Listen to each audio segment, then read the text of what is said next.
Hij wil bij knallen. Sven Kramer. Mijn goed zin neemt er zijn plak in bij de teampresentatie van de morgen op het TVM Haatkantoor in Hogeveen.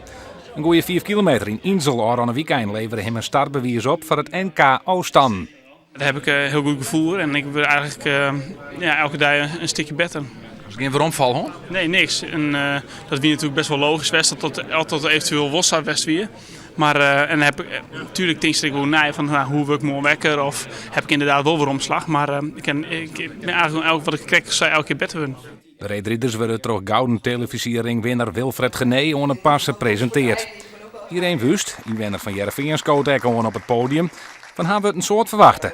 Vorig seizoen was het natuurlijk een supergoed seizoen en met natuurlijk 3 wereldtitels. En ja, het zou natuurlijk super mooi zijn om de wereldtitel round in Moskou te prolongeren. En ook vooral ook in eigen huis die 1503 kilometer en misschien ook 1000 meter in Heerenveen bij de weken afstand te pakken. Dus ja, dat zijn wel mijn grote doelen dit seizoen.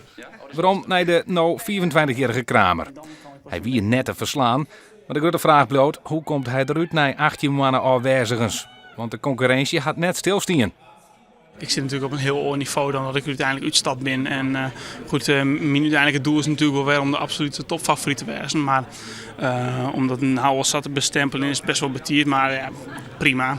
4 kilometer NK en dan? En dan wat ik goed iets snijst het zien. En dan probeer ik me op die 4 in ieder geval voor de World Cup te plaatsen.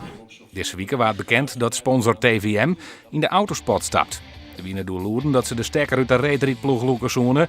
Maar ook de komende 2 jaar, rond de Olympische Spelen in Sochi, stekken ze yield in de reedrijders. Ik heb natuurlijk zelf nog geen definitieve afspraak met TVM, maar we hebben wel de intentie om op terug te gaan met elkaar. En dat geldt wel een goed gevoel.